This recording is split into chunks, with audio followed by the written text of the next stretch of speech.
Hello. As soon as I get unmuted, we'll get started. Hell yeah. It's 4 o'clock shadow. How about some special Christmas dancing?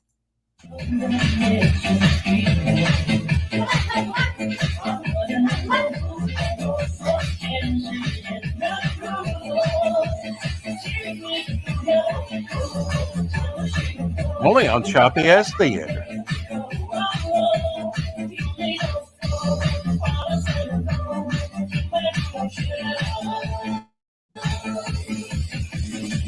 Hell yeah.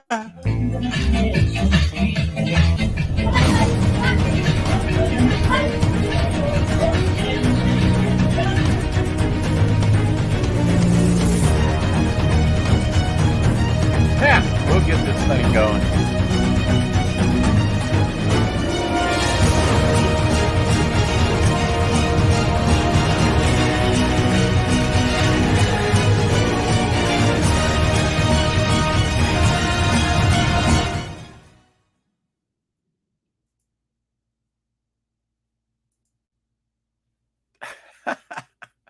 The guy's got moves. The guy's got moves like Jagger.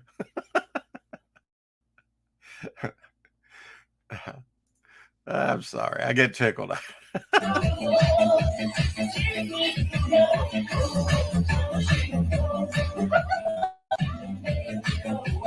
Not bad for an old man.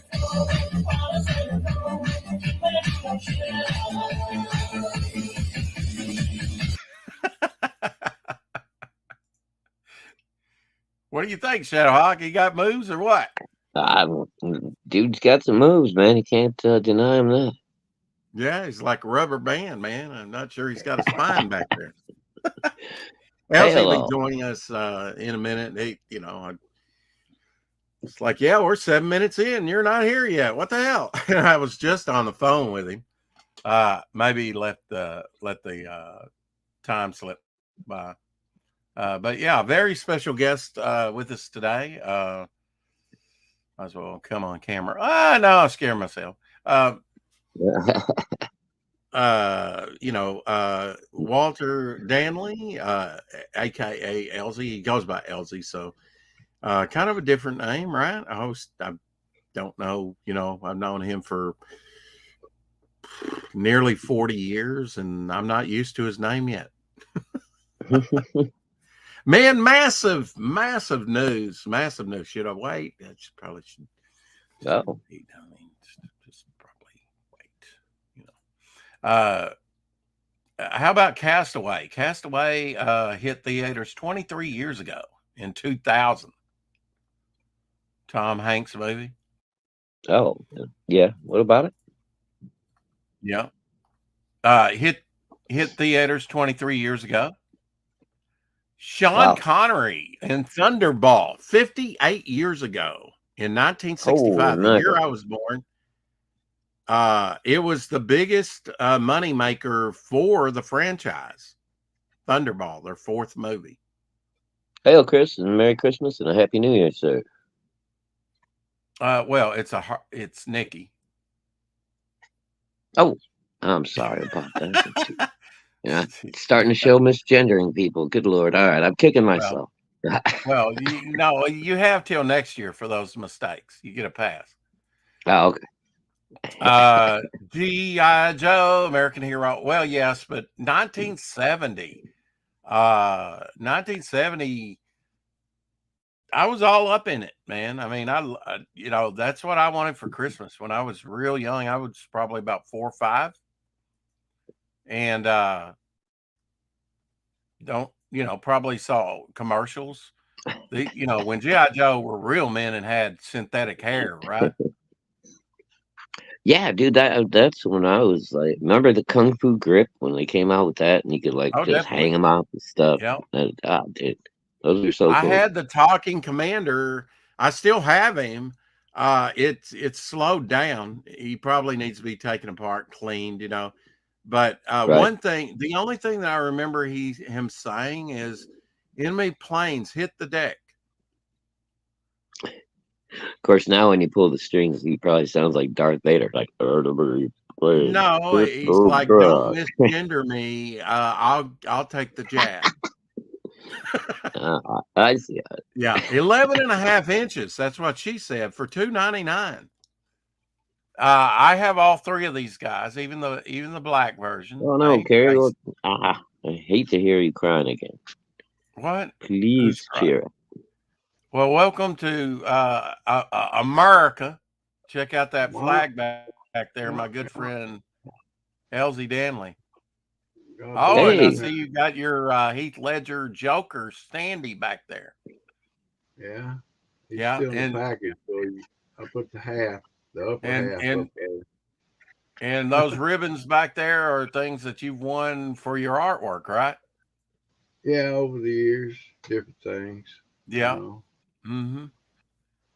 I mean, I had a time getting back on here, but that it was trying to get me to install all this stuff. Well, Carrie's feeling down today. We're gonna have to cheer her up. We're gonna have to make her spew. We've done that a few times. Yeah, we managed How it you once or doing, twice. Shadow Hall? Good. Good to see you again, Elzie. Nice to once again. Nice to meet you so soon. And Good to meet you, brother. I mean, good to meet you again. you're We right. didn't Yeah. have a talk, but not a long talk. Well, Elzie, you remember these GI Joes? I still have mine oh, with the she's synthetic hair and everything. Wow. Came out in 1970.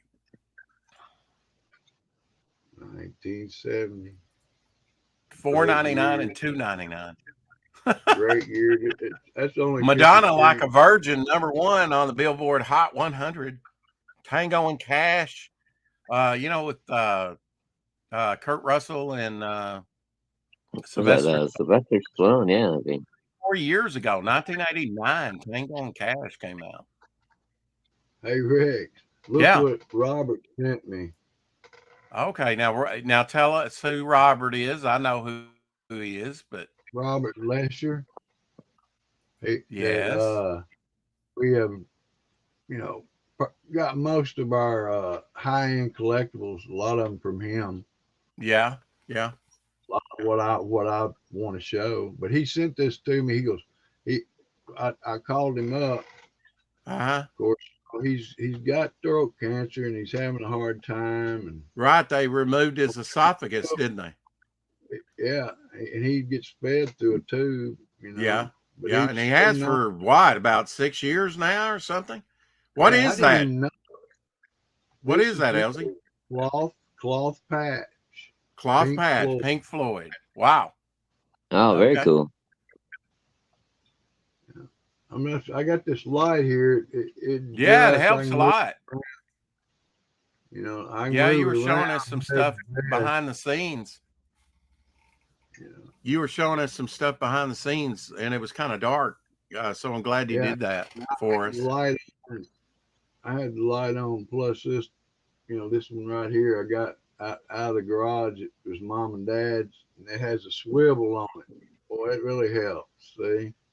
Oh yeah, there you go. Wait, does it say dump cake like Rex? Can you? I think Carrie wants us all to say dump cake. Dump.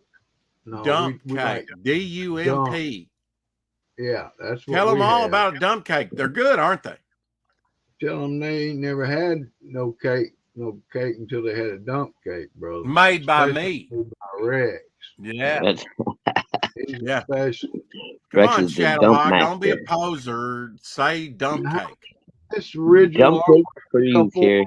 Rex, do you remember? Yeah, you gave me one of those. That's like, I was just trying to remember how much it sold for. How much? It was a lot. All I'm saying. That you sold one for? No, I'm saying the artwork, the original artwork of this station. Oh, I don't know. I think that's probably Garcia Lopez artwork. I don't have mine on handy, but but tell them what that is. That's Jack Adler stationery. Yeah, it's either Joe. It's got Orlando the DC logo on the back. There's Robert's card. I'm very proud to be his friend. Mm-hmm. And pray for him a lot because he's going through a lot. He's out in Arizona, isn't he? Yes, he is. Mesa, Arizona. No, that's a Heath Ledger standee, Carrie.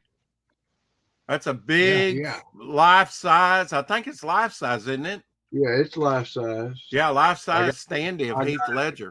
Blockbuster. I got it Blockbuster when the movie come out. Yeah, it's still sealed up, isn't it? Yeah, it's still in the package. Yeah.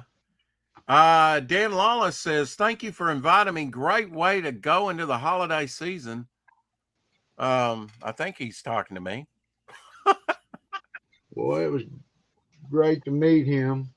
Yeah, he was on yesterday. Yeah, that's what. Like I said, when I showed Susie the cover of the Overstreet that he did, she goes, "Wow!" Yeah, he did a variant cover for the Overstreet for this year's Overstreet Death Dealer. Nice looking. I ought to go get a copy. Dan's a beast, man, when it comes to that stuff. He was definitely. The Death Dealer was one of my favorite characters. Good, thank you, Tome of Reckoning, for liking us on Twitter. Appreciate that. We had him on Thursday. Oh yeah, that's a deal. I happened to chat with him earlier this morning, said hello and Merry Christmas and all that stuff. Hope you don't mind. I told him, he's got an open invite whenever he wants to come back. So. Oh yeah, definitely. Yeah. Yeah. Now today we're kind of focusing. Now he's got books galore, all kinds of stuff, but like a lot of this is, part of the Adler collection. We were buying. In fact, he was buying the some Adlers before I did. He got me actually into it, and then I jumped into it and bought that Hawk and Dove approval cover for $300, and then from there on, bought what I could. That's some good stuff there. Yeah. So I said, well, let's just start there. Whoa, what the? So Elzie, I don't know if I got a chance to ask you or not, but did you ever have a chance to read the Death Dealer, novelettes or whatever you want to call them that were coming out back in the 70s and 80s? And I never come across those until I think I got about the closest thing I got was Conan's. I got those from Rex. I read the comic stuff and I loved the artwork. It was just totally awesome. Now, a good thing about collectibles is, I was a school teacher, and this article I got from Robert shows he got this from Jack Adler's estate as a COA, of course. I don't think I've seen that one. Well, see, this one here, it explains why those first editions came out for special ed students to read. It helped them read and comprehend a lot. Which were the big treasury size, DC's treasuries. Yeah. Marvel followed suit, but this was explained in this I really article. don't know who came out with them first, to tell you the truth. I don't either, but all I know is that that's cool. I've never seen that one. There are a couple I have not seen yet. Educational tools. You've probably seen plenty of these. Well, now that is what's the certificate of authenticity say about those? This is a superheroes character model stock images. Okay, the stock images. Yeah, to show that again, you have like Gil Kane. I was just going to say that's an old Gil Kane Green Lantern there, isn't it? Green Lantern. Yeah, and then you have like a Neil Adams Batman. I used to have a Superman. Well, I still have the Superman toy where he's breaking the chain in front of him. PVC. Yeah. So they even made a toy after that. I still have mine in Batman and Robin.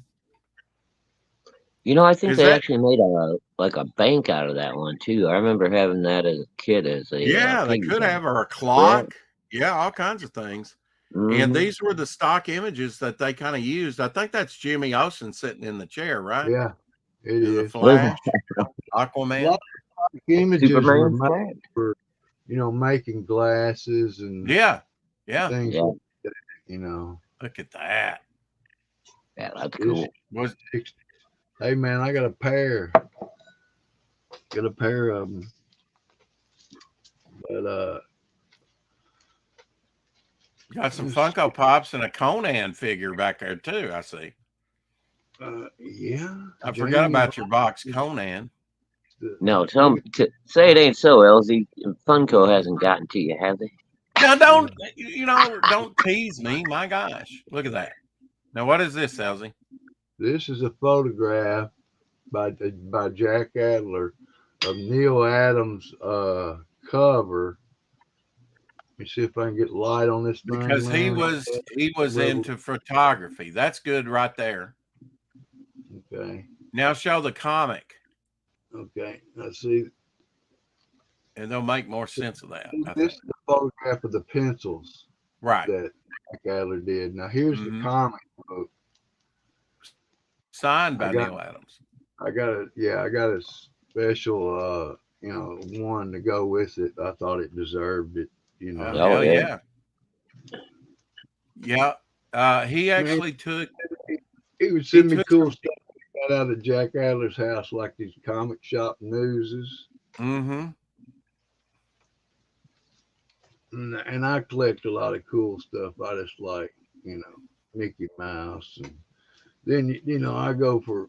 Well, now that wasn't Mickey Mouse. That was Mighty Mouse, wasn't it? I was just going to say, I thought that was Mighty Mouse. Yeah, now that's Val Myrick, isn't it? Man Thing. Man Thing by Val Myrick. Nice. Yeah. That's an original, isn't it? Yes, it is. Yeah.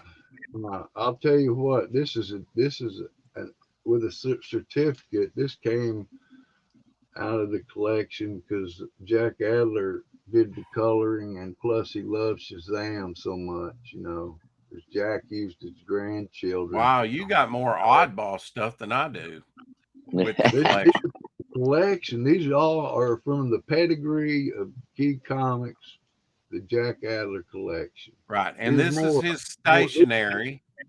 Because it came right out of his house when he passed away. He was allowed to go in there before anybody else, Right, with a friend, and then his friend got like all the trade paperbacks and things like that, but he got like the Adlers and the original artwork. And I got a little thing, but all it is a postcard of the period. It's called DC Comics Incorporated. See, that's awesome. We're hoping to do a book with Glenn Fleming and put this all together into a book. See, this is Joe Orlando staff. That'd be amazing if you guys can get that put together. There you go, Joe Orlando staff paper. Yeah, he was. I mean, how much of that still exists? Probably not a heck of a lot, I imagine. Look at this, brother. This came off the memo pad of Jack Adler's stationery. No, I didn't even know you've been getting some of this stuff behind my back, Elzie. No, look here. I didn't even know you had some of this. I've got out of the house. There was 2 business cards of Jack Adler. Here's one of them. Right. And Robert said he kept the other one. Yeah, I don't blame him. Yeah. And what are you gonna find with a certificate to go with it, man? I mean, it's Jack Adler is Jack Adler. Let's take a break for a minute. And just say and just tell them who Jack was. Jack was vice president of production over in DC Comics for 15 years at least. But he worked for DC Comics. He actually did some of the printing on Action Comics #1. Exactly. Sorry to bother you. No care. I have not seen them yet. I will go check it out as soon as we're done with the stream, and hopefully your package makes it there soon. You have a great night.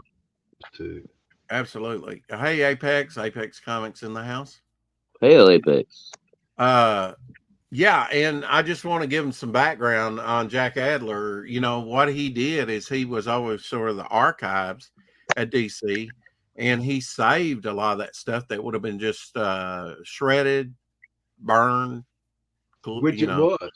torn. Yeah, I mean, most of it was less than 1% of like 800 and something thousand pieces in the time period that we're talking about were saved, and they were all saved by Jack Adler. So we're talking that, you know, when it comes to production art, probably the premier collector and collection of these comic related items. And some of them, It's so like you say, remarkable. we've got his business card stationery and other stuff that outside of his estate, you're not going to find out there.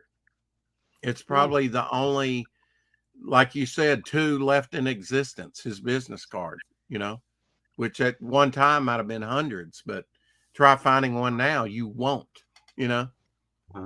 Because he's definitely unknown, you know. And I think he would save all 5 stages.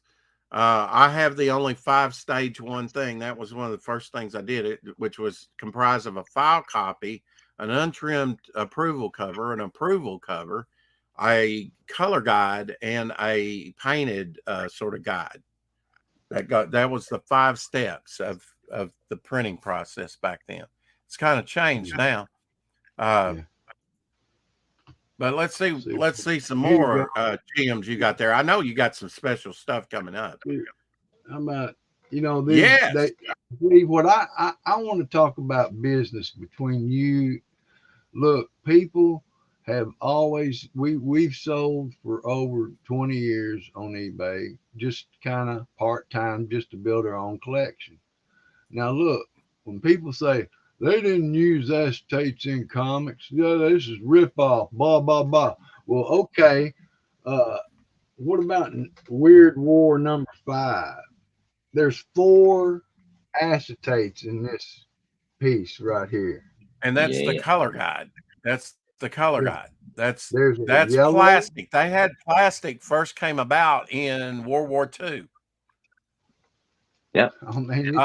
Airplanes would have glass canopies until plastic came along, till DuPont, I believe, probably came up with it, you know. And so, yeah, you got a color guide to that. I actually have a plate, a large acetate of that same cover, Elzie, from Brazil, from when they printed it down in Brazil, that very same one. And the one that I have that has all 5 stages is that same title. And what is this we're looking at? This is a Superman pop-up that came out of Jack Adler's house. Wow. He passed away. And what year? Does it give you a year? 1970s, probably? Yeah, you know, somewhere in the mid-70s. Looks like 1970s. Yeah, mid-70s, maybe. Yeah, Weird Worlds. Yeah. And I keep finding more and more of this paper, you know, different people. Mainly Joe Orlando and Jack Adler, the only ones I really found. Yeah, Joe Orlando and Carmen Infantino and Jack Adler were very close to each other, you know, with each other. One was like editor-in-chief, which was Carmen Infantino, and then vice editor-in-chief was like Joe Orlando, and then over production was Jack Adler. And then on a lot of these Adlers, I know one of the first ones, they have like 3 little boxes, and they would check off, approve the cover on the back, and put their initials in it. You remember? Yeah. You remember that when Jack was vice president, the president said, Jack, you do whatever you want. As long as it sells, we don't care. You can add photographs. You can mesh, make new inventions. Who came up with 3D Superman #1 3D? That wasn't the first, but he helped work in that process. Yeah, he was doing 3D. He was doing the gray tone. He was doing collage, photo collage. Yeah, he was adding all that to comics for the very first time. Man, he was drawing birds, man. He was a colorist primarily, but he hired like Bernie Wrightson, Neil Adams, Mike Kaluta, all those guys. They come, from the 60s, 70s. These birds that Jack Adler painted, but he did it on back of a Strange Adventures 155 Blue Line cover. Oh wow! And Blue Line is another. I don't understand Blue Line at all. Well, but it's another. What I found out that Blue Line doesn't. When you Xerox it doesn't show up. Right. Yeah. But I don't know what they use that for in the what stage of the printing. But I do have a book that they would take one of these and then they'd tell somebody, "Hey, ink that." I could take this and ink it myself. Right. Oh sure. Yeah. And and then I made copies. It wouldn't show up. The blue wouldn't. Now I think everything is printed on there just in blue, though, right? What issue number is that?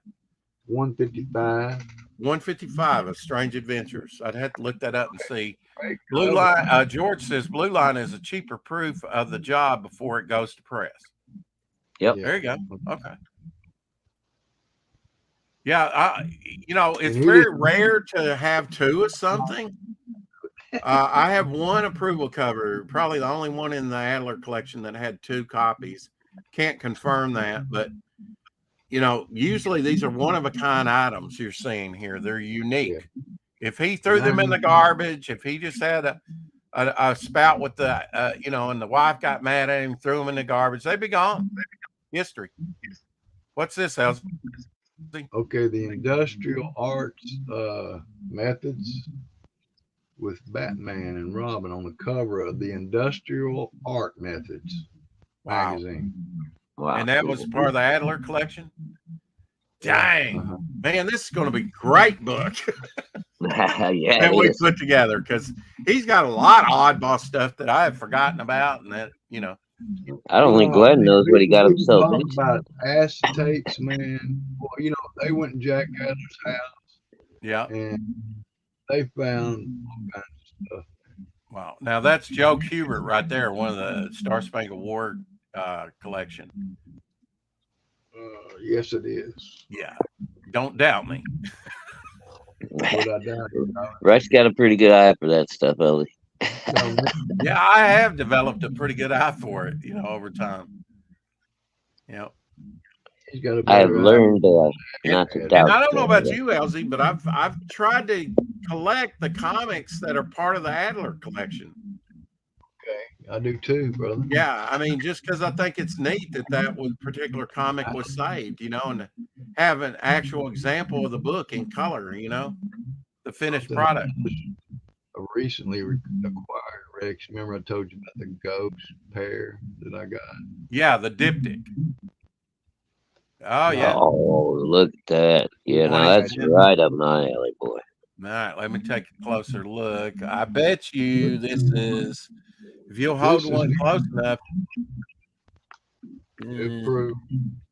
It's got the well, you keep moving it, and I'll never identify it. I'm trying to see who did the artwork. I think it's probably could be Nick Carty. He did a bunch of that type of stuff, but so did Luis Dominguez. That looks more like Nick Carty to me, but I can't like ghost on that. It's pretty cool. Oh yeah. See, I don't have that comic in my collection, so I'm gonna have to go through these and go, okay, I need that to add to my collection. What I found is kind of more fun than getting in there and buying a bunch of them. I find these guys that like to trade. Yeah, now that's the painted one there, right? Painted. Show the lettering down below. Hand colored. Yeah, hand colored. You see down below there, you got like a red line, and that would indicate that Devil's Chair was done in red. I think. Or vice versa. Whatever. Yeah, but that's like the painted sort of a guide that you go by. Yeah. And pairs are hard to come by in the collection. There's not very many of them. Right here, this was painted with white brush. Yeah, right. Yeah, they did the lettering in white brush, and then sometimes it was gibberish. It was just to indicate where it went. Yeah. It wasn't even English. They just like put some letters there or whatever to indicate the spacing. Yeah, like the different things that would go on. I found this in there, but see, I've got another hand-painted one, Jack sign. Yeah. Somewhere. So this is part of a diptych as well. I'll keep it here till I get the other. Okay, and that's the approval cover because it's been trimmed. The untrimmed approval covers have the ads in there. The back, inside back cover and inside front cover and the snap. Wow. Hey, together we have a triptych of that because I had the file copy of that. Wow, I don't have the hand. I had the file copy to that. This is on Witching Hour. I didn't know you had those two. I'd forgotten. Yeah, now see there's the ads with the certificate. Yeah. He used to come out with some nice certificates. Oh man, this is one of my favorites. I'll just have to tell you right now. Oh yeah, Neil Adams. Oh, yeah. Jack Adler signed it right there down in the corner. Oh yeah, Jack with a little heart. Yep. In Sharpie. Yeah. And isn't that a painted one? Yes, it is. So those painted ones, he probably painted himself, right? He colored. He painted it. Yeah. So and it's so shiny because he has it in a Mylar. You want to take care of these things because they're one of a kind items, and they're we had to pay a good little bit for them, Elzie. We paid in between you and me. We've had tens of thousands of dollars into them over time. This is another one of my favorites. I love that acetate overlay under that white lettering was done on. Right. Is this the same way with Death of the Haunted Train? Painted, hand painted. Yeah. With a brush. Yeah. White down here, acetate, it's over painted cover. And that's a big 25 cent with I guess a lot of reprint material in it when it came out. Man, I'm sorry it's so much glare, guys. I'm trying to get as best I could. That's okay when you deal with Mylar and you don't want to take these things out. I mean, because you'll be taking them out and we'll have a 6-hour show here, putting them back. Yeah, here's the other half of that one I was looking at. This hand painted sign. Yeah, but put that with that. Hell yeah. We signed it down here at the bottom. Jack did. Wow. Put a little hard on it. Now he signed one of those or two? Yeah, just one. He didn't sign both. Oh, okay. But it's a match pair. And the way that happened was Robert would get them signed by him. Yeah, when he went to that San Diego Comic-Con. Yeah, well, I've got pictures and everything, man. He wherever Adler was getting an award, and he went there with the grandkids, right, and kind of was in support, and really he said Jack Adler, it took him almost like 15 to 20 seconds to sign his name. I mean, wow. He was that old, and he was in his 90s, wasn't he? Then he was probably in a wheelchair by then, wasn't he? Robert, he's a pretty wild character. Yeah, well, he would go to San Diego Comic-Con and he would get these things signed. And one story is on one of mine is one of those tomahawks done by Joe Kubert was the artist. Wait a minute, Elzie. And you traded it back to Robert for something else. It was a hand-painted tomahawk. And that picture that you're talking about with him and Robert, he's holding that tomahawk before he signed it in ballpoint pen. He signed it different from the ones you just said when Sharpie, he did it in ballpoint pen and just said Jack Adler on there. But when you owned it, it wasn't signed, but then he took it and got it signed. And then that's how I wound up with it signed. So it. But like I said, there's only a couple that are in the ballpoint pen. The rest are in Sharpie. And one of my favorite, Joe Kubert, it's so colorful. It deals with racism, deals with war, two of the big themes of the 60s. You got it from Robert. It wasn't a painted piece, and you said, I thought it was a painted piece. I don't want this. You sent it back to him.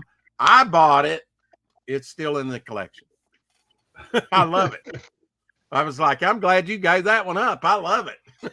You know, I growing up, I never read one war comic that Joe Kubert wrote that loved was trying to glorify war. Because in my opinion, there's nothing worse, evil, cold-blooded as war, period. Well, that's what you liked as a kid. It wasn't necessarily the superheroes and the capes and stuff like that. You read what? War books? What else? I read war and horror. You know, I like horror. You know, and that was your big jam. You remember how we collect art covers, man? You know, right? Black Magic. I had to get both the match, and I had to get both of them, man. Oh yeah, I mean, there were very few matching diptychs. You probably got some of the Charlton covers too. I've got some Charlton War covers. Some are diptychs, some are triptychs. I've at least got one triptych. I love this, man. I didn't know you had that now. You know what I did? Oh, you know what I did? Those are actually copies I gave you. Yeah, okay. From the ones I used to own. You frame that dude and put that on the wall. I don't care. Yeah. You know? Yeah. Yeah. But you don't want to put it out on the market because it's just a copy, you know. I would have to tell everybody what it was before I tried to sell it. Did you remember what it was? Oh yeah. It was a copy? Yeah. Yeah, because you got it right here on the back. Now I sold that. I paid a pretty penny for it. I don't think this is a copy. The cover to Fantastic Four #1, and no, that's a chapter, bright. I think in Fantastic Four #2. I've got it written there on the tape. What's it say on the tape? It says Fantastic Four #2. Yeah. Hold on a second. My daughter's calling me. Okay, well, tell which one, Mary or Jamie?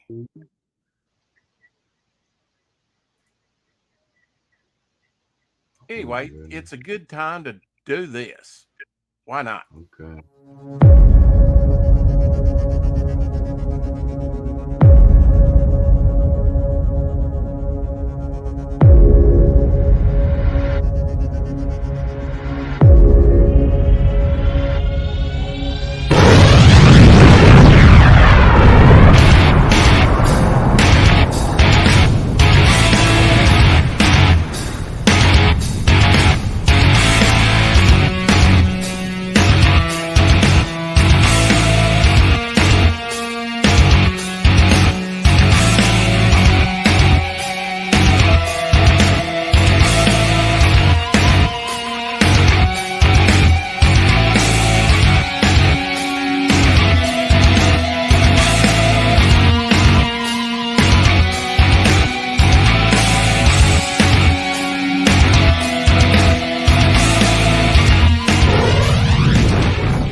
And I'll give Elzie even more time by playing T-Bunny. Sorry, I had to step away for just a moment. Oh, no problem. Just getting ready to play T-Bunny's trailer, but you saved me by coming back in time. Elzie abandoned us. He left us. But, you know, we're... on the phone. Family comes first, man. Come on. Absolutely. Yeah, he's got two daughters, Mary and Jamie. Jamie's the oldest. He's got a daughter named Jamie, too. Oh, that's awesome. Yeah. And he raised both of them for most of their lives, you know. He and Susie married well over 25 years, I know. We'll have to ask him when he gets back. But how many times can you look at a collection like this? I mean, we're just like 40 minutes in, and you've already seen enough for, you know. Oh yeah, crazy. One of a kind item. You just can't.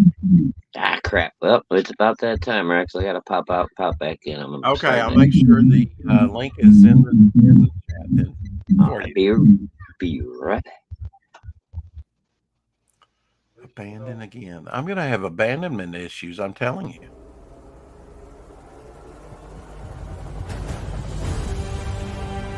Our brethren are already in the field. Why stand we here idle?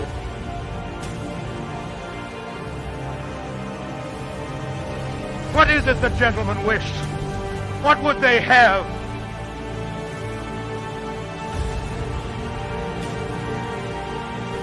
Is life so dear, or peace so sweet?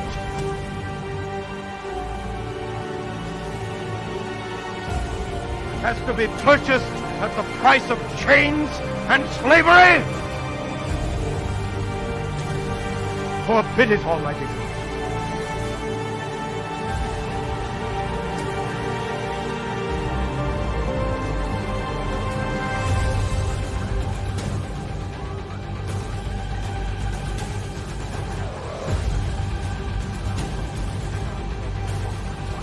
I know not what course others.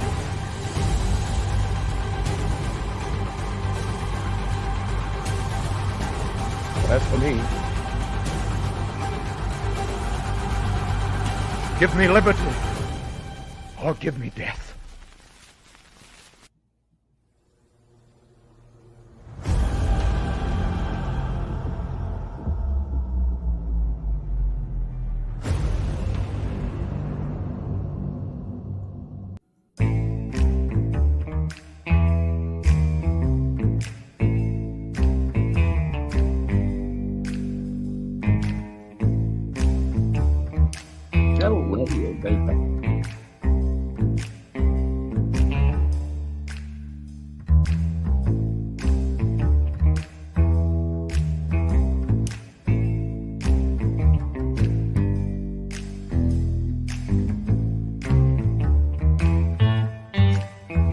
If I didn't say so, welcome to the 4 O'Clock Shadow, episode 604.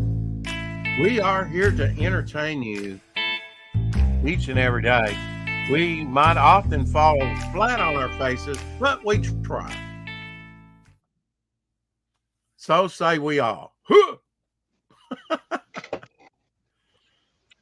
We've fallen on our faces so many times that I've got a perfectly flat face at this point. Right. I think you're a Dick Tracy villain at this point. They just call me flat face. Flat face, prune face, flat top, all of you know, we think about Batman's rogue gallery and some of the great rogue, like the Flash's rogue gallery, but what about Dick Tracy? He had one of the first great rogues galleries, really. Yeah, and they all had some kind of like crazy, unique something going on. Like Mumbles or Itchy. Yeah. Yeah. I should tell you that my daughter just... Now I'm going to mute him for a minute. Oh, I thought he was back. I didn't realize he's still on the phone. He's back, but then he got on the phone while I was playing trailer. So, yeah. Oops. That's all right. He's got a lot to learn. We're live. Give me a chance. What I was going to say, Shadowhawk, we got massive watches on the show today, on the Rex X and Apex show. Oh, excellent. Now you go over there. Let me update this to make sure I'm giving you the right numbers, because we've been saying that YouTube is messing with the numbers, right? Or slow to get them in. Mm-hmm. 37 watches. We had B.A. Turner on. That was 4 hours ago. But almost immediately I checked the views over on Twitter. Now, admittedly, I'm not sure exactly how to read that, to the best of ability. Right. Did I? Okay, I'm going to do that so I can come back to this. All right, so let me go here. We had we had like, depending on how you read it, we had like, oh God, is it up to 260 views now? Really? Wow. Yeah, and that might not even be true because when it says, I'm not sure exactly how they read that. I was hoping somebody could tell me. Whoop, that's not it. Let's see, remove Sure, there's that. somebody out there who knows how it works. Well, if it's not 260, it's been climbing. It was in the 240s. I think it was like about 249 when we quit, and it's climbed up to 260 on the views. Hey, I that's think great. that's supposed to reflect what's on not eBay, but on YouTube. But now when it says views down below, it's got 461 as a number. Oh, mackerel. So that's, so did we, either way, we knocked it out of the park today. Yeah, I mean, can't complain about those numbers. But, YouTube is just reporting 37 views. And when I ended it, 0 views. And over on Twitter, nearly 250 views, if not more, if not in the 400s. I don't know why, but everybody was like on the eggnog or something. It was blowing up. Yeah. Oh, yeah. Tell Hex, Apex, I didn't tell you, but I thought you guys might be in here. What does the Justice League Rogue Gallery? Who does the Justice League Rogue Gallery? Or what? What does the Rogue Gallery of the Justice League look like? Well, how about the Legion of Doom? There you go. Yeah, there you go. There's the Rogues Gallery. There you go. Hellcat from the 70s. A diptych. Nice. And like I said, there wasn't that many diptychs. I don't think there was there might be a triptych. I'm not sure. Well, I don't know I know you would call 4 a quad. I have 5. I have the only one that has all 5 stages to it. Yeah, I think that'd be the diptych. I think you got. Oh, that's a diptych. Diptych is 2. I think you got a matched pair when you got 2. That's a diptych, and if you have 3, it's a triptych. Yeah. If you have all 5 pieces, whatever that is. I didn't know this was a diptych. I thought this was a matched pair. Well, how? I don't know. I suppose terminology is, it just depends. Right or wrong. Semantics. This is a cool one. It's signed by Kaluta. Oh, wow. Okay. Yeah. Okay. I see there above the 20 center in gold, in silver. Yeah. Boy, that blue stands out on that yellow banner, doesn't it? Yeah, it does. Pretty good. But it's a full. I love that he flips it around. He just doesn't, want us to see what's on the cover. He just wants to show off the autograph, and we can't get a good look at the cover because it keeps moving around. I don't know how long. I've not seen this one before. I want to see it. It looks like a shadow figure, maybe coming up to the bedroom or something. Yeah, I've not seen that one. That's cool. Yeah. So that's the untrimmed approval cover for that one because it has the ads. Sordid Sorcery. Yeah, I have one of those, I think. Issue 2. What issue's this? This is signed by Mike Kaluta. This is number 5. That's signed by Walt Simonson. Yeah, Walt Simonson, I mean.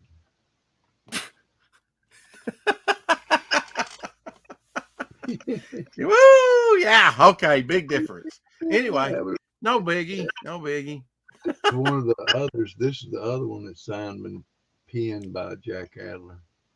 Ballpoint pen instead of an okay. Sharpie. Did he just push Jack Adler, no heart or anything? Yeah, no heart or nothing. Is that one? Is that was one of Otto Binder's last issues that he actually did? It's him. Is that painted? Is that what is that? It's hand painted. Okay, it's a hand paint. See, they're so nicely done that you can't tell from a distance. Some of them you can. Look at that one, Angel and the Ape. And that one's signed by Adler. Mm-hmm. What issue's that, Elzie? Issue number 2. Okay. They had their first appearance in Showcase. And then they got their own series. Short-lived series in the late 60s. This is the one that I think is going to be, it's going to make a nice frame. And it's the unexpected. Neil Adams signed, both of them signed. Yeah. Tales of the Unexpected? Or is it just Unexpected? It says, have you the nerve to face the unexpected? Okay, so that's after issue like 103 or 104. It's issue 115. Yeah, because the title changed. It was Tales of the Unexpected, and then it changed to Unexpected. That painting cover is nice. Mm. Yeah, you almost have to point out to us which one are the painted ones, because This one is. You really can't appreciate these things fully, folks, without seeing them in person, because they are hand done. Awesome. Now, don't lose your shit, Shadowhawk, when you see the signed Bernie Wrightsons. Oh, you know I will. Oh, I know you will. I'm just giving you forewarning. I don't want to give you a heart attack. Now, wait a minute. You put up a very rare item. I like how I casually, this isn't anything. Screw it. Yeah. That is, tell us what that is. 1975. One of the line of DC Superstars. I think it's the first Comic Con, one of the first ones. I don't know, when he went to Jack Adler's house. But it's a sticker.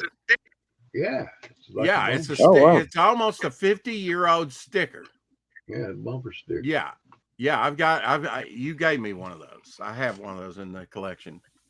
And this one I got it turned around so I can see Jack Adler on the front. Yeah, now wasn't the DC bullet there? Wasn't that different colors? Yeah, that's for Joe Orlando. Okay, so that's just got the one figure of Superman. Yeah. Oh, look at that one. Oh, yeah, very cool. What is that? Is that a sticker? Is that a patch? Is that a artwork for the button, the logo? What is that? Piece of cardboard, and looks like you pinned it up. Well, you got a certificate of authenticity that tells you what it is, don't you? No, I don't. Not with this one. Not with that one? You send that one to me then. Okay. Nah. Got to get it in there, Shadowhawk. Joe See, they're in Orlando. red. Yeah, in red there. The other one was green. I've seen it in blue. It's up on his shoulder. Mm-hmm. And you think big deal, but these might be the only ones left in existence, folks. This is history. What is that? Is that his business card? What is that? Piece of paper. Oh, okay. That's his stationery for National Periodic, which is DC Comics. Awesome. Oh, okay. This is DC history. Oh my God, this is going to be a good book. Yeah, it is. Yeah. Another one of these articles about education. I don't know. Really? Another one? Yeah. You've been buying some of this on the download, because I hadn't seen a lot of this. When he ran those auctions, man, he'd send me 2 or 3 of everything he had. He didn't care. Seemed like I was saying, thank you. This is after I bought all those. Well, now, we need to, tell people that you done big bank with him. Mama. Frank Miller, Wolverine. Now, what is this? This is Joe Rubenstein. Right. And in here, the reason I paid the guy $10 is because Joe Rubenstein painted. Oh, that's right. Yeah, he did. Look at that. That's hand done by, penciled in ink by Joe Rubenstein inside. Wow. Bought that off eBay. Yeah. Show the other side, Elzie. Again. There you go with the Hulk. Oh, yeah. Look at that Hulk. Nice. Eat your greens. Yeah. That's wild that it says Joe Rubenstein. That's Frank Miller artwork. I couldn't believe the guy, like you said, looked for guys with low feedback, and he started at $9.99. Right. Yeah. I put a bid on it. I said, man, I'll pay that. Now, Elzie, for those, we're almost an hour in. You got the Jack Kirby oil painting. Yeah. They don't want to see that. Forget that. We've only got 3 viewers. They don't want to see it. Okay. Well, here, this is my dad. Okay, now you painted this. Yeah, I did this. Yeah. Yeah, cool. Yeah, Elzie was art teacher for 31 years in the public schools. Man, and you're still saying, Elzie? It's amazing. See, he had to get his in first. Man, he survived it, Yeah. Yeah, go ahead and show that. Yes, he covered that up. He was showing us this. I'd forgotten, not that he had it, but there we go. Now this is not your normal Jack Kirby. And you gotta wonder if that was just like the view out of his house or something. Right. Yeah. Now let's see if we can see that signature down the right-hand corner. Oh, kind of. Kind of not really at all. But I assure you that's Jack Adler. I mean, Jack Kirby. Oh, I'm showing you the wrong side, man. I meant to show you here. God, somebody kill me now. But now you can see the texture on that. Oh, yeah. You can see the texture. Yeah, he moved out from New York to California, and later in his career, and I'm told he did a lot of this stuff, drawings and things of nature, and but this is not the Jack Kirby that you normally would know, and it's an oil painting.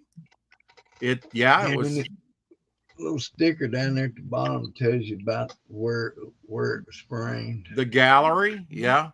Oh yeah, look at that. Still got the paper on the back and stuff, so it's got some provenance of where it came from. Las Vegas. Yeah. Well, Reno, Nevada. And he bought that. We have gotten some phenomenal stuff on eBay over the years.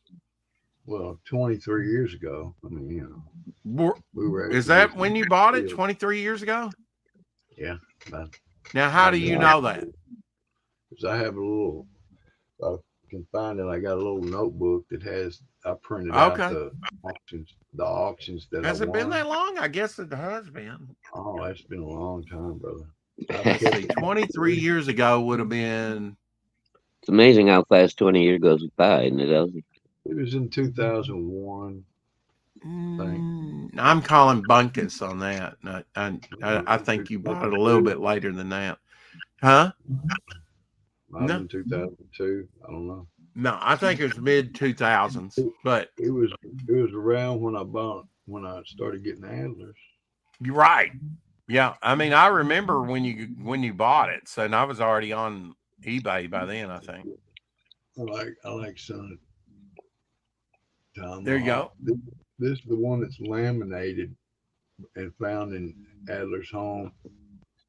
Yeah, he had that one laminated because he liked it. Yeah. That's pretty wild. It's unique to the collection. Yeah. He really enjoyed Jack oh yeah, look at that. A paper paper proof, a paper. Yeah, that's color guide. This is a Big Red International Harvester Chromo yellow blue gray separation. And it shows how old it was. He found this in his house. He basically wrote that side's yellow and that side's blue. Elzie, you remember he went up in the attic and found this old 70s ad done by Dick Gargiano. I think it was a Blue Line ad about CB radios up in the attic. That was the last thing he found in the Adler collection. Because they scoured that place, Shadowhawk, after his death. So I mean, was Robert just like really good friends with Adler before he died? How did he get access like that before anybody else? See, he knew the grandchildren. He met them, and what he did is when he saw that Adler collection, the covers that we have, him and his buddy offered the guy for the whole collection, his grandkids, to sell it to him, you know. Maybe even Jack, because Jack was alive. He probably had say so in it too, but through him, you know, that's how he, you know, ran across it. He bought all that whole collection, and him and his buddy separated it half and half. Went their ways. Well, they had prior dealings with Robert, and you know, and then take a break there. Now you're getting okay. Well, we'll show yours first. Oh yeah. Now didn't you have the? I'm confused. I thought you had the acetate color guide to that one with the big sumo wrestler on there. It wasn't acetate, it's paper. Okay, I was thinking it was a plastic acetate, but now, wait, don't just show us the finished cover. Show us the different stages there. Some black and white. So this is the color guide from the printer. See there?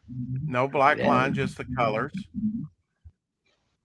And then you'll have blue, sienna. There's the blue stage. You don't have to show them all, but I wanted to show them what you were. Sometimes there's more than 4, you know. Yeah, there's the magenta one. All right, my turn, Elzie. You're not the only one that has some of these things, okay? And you haven't seen. Now, this is the one that I was talking about, that there's 5 stages to. It's the only one in the collection that they had 5 to, and this is one of the stages. This is issue 3. And this is actually a Frank Frazetta homage cover. And it has the different stages with it. And I have another one here. Hey, Rex, I got the acetate here of that. You want to see it?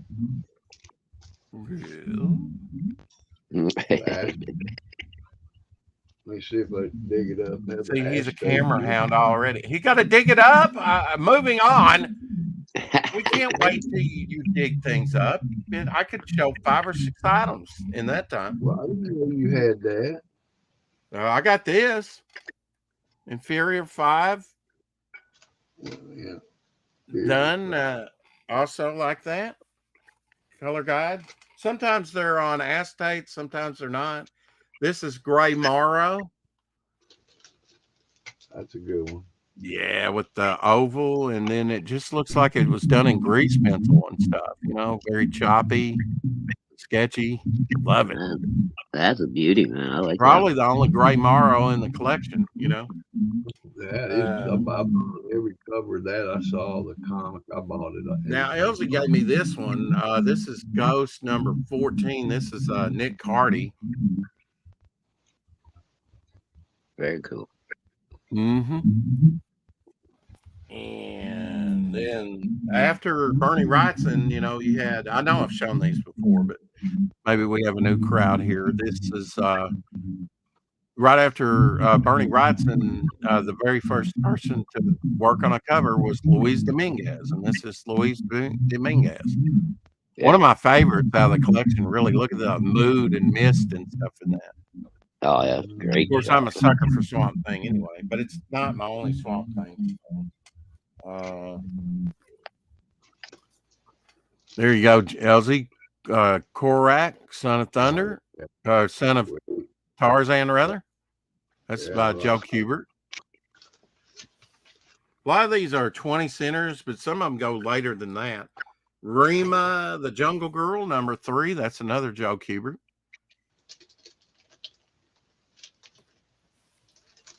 And here's an untrimmed one. That's much, 15 center, number 2, the Three Mouseketeers. Yeah.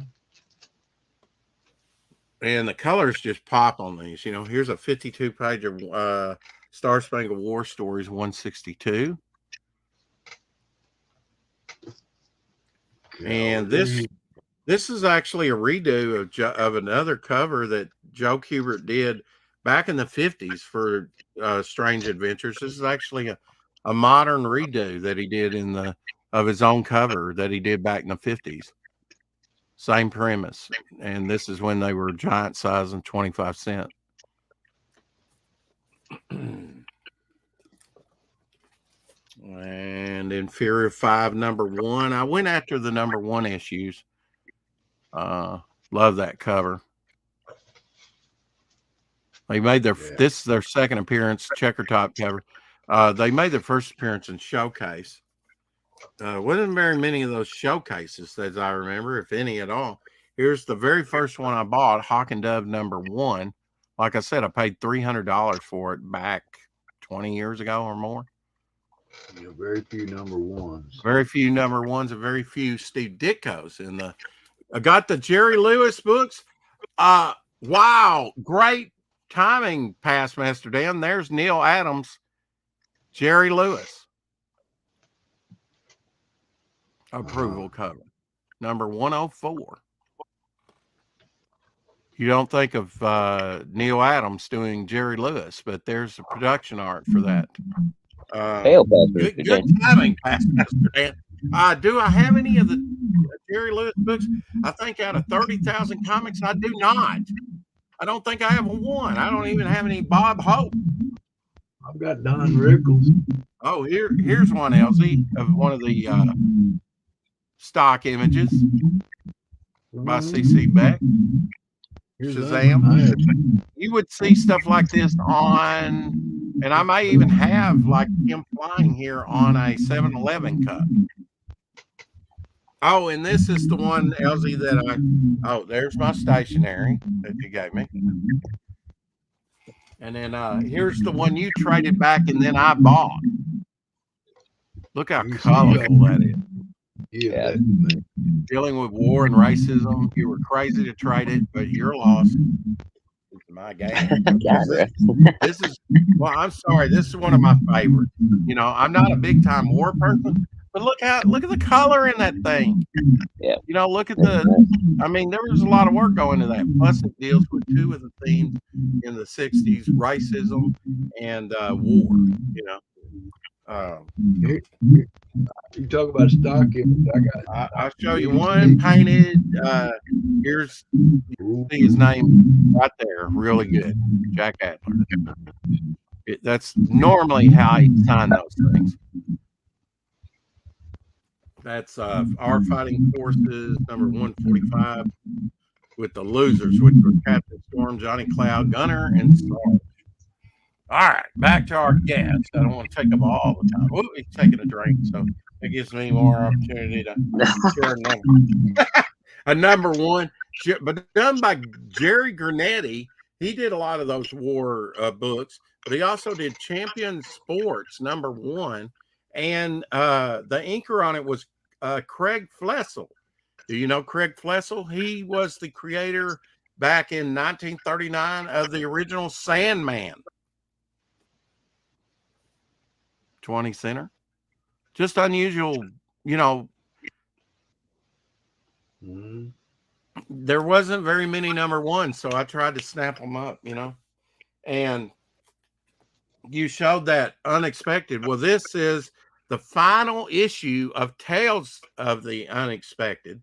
And then with 105, it was just called Unexpected. It had a title change, but this is the very final one. And I do have his original, posted note on there still. But it's a Neil Adams cover. But that's the last Tales of Unexpected cover. And then the very next issue, it goes to just Unexpected. They changed the logo, the title of the book. All right, Elzie, what else you got to show us out of your massive collection? We've already seen oh yeah, Yeah. This is, see, the way it is see, Making Me Miss Rat Patrol. Oh, hell, you'd watch that on reprint. I mean, on reprint. Yeah, now that is the Superman Daily. It came out in like the early 80s, right? Late 70s, maybe. Got rice paper over the. Got rice paper. I think mine does too. And we don't have certificate of authenticity to those, do we? Oh, I do. Oh, you scum. I've got to ask him I've got to get my certificate. You never did give me my color, the original art. Yeah. Now, these are one of a kind things. Most of the time, these were thrown away, burned, destroyed, thrown in a dumpster.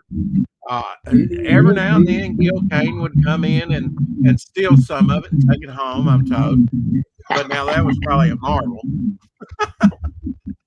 I'd have been Taskmaster Dan, you just need to have Rat Patrol on DVD like I do. Then you can watch it anytime you want to. He's a big Rat Patrol guy. He's mentioned Rat Patrol more than once. Yeah. This work is so cute. Man, look at the size of that thing. Oh, yeah. We got two.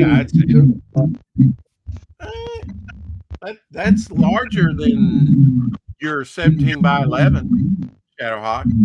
It looks like it's almost like 2 11 by 17 panels put together. Mm-hmm. It's got 9 panels. Now, while you get your stuff back in order, here's the painted piece to that.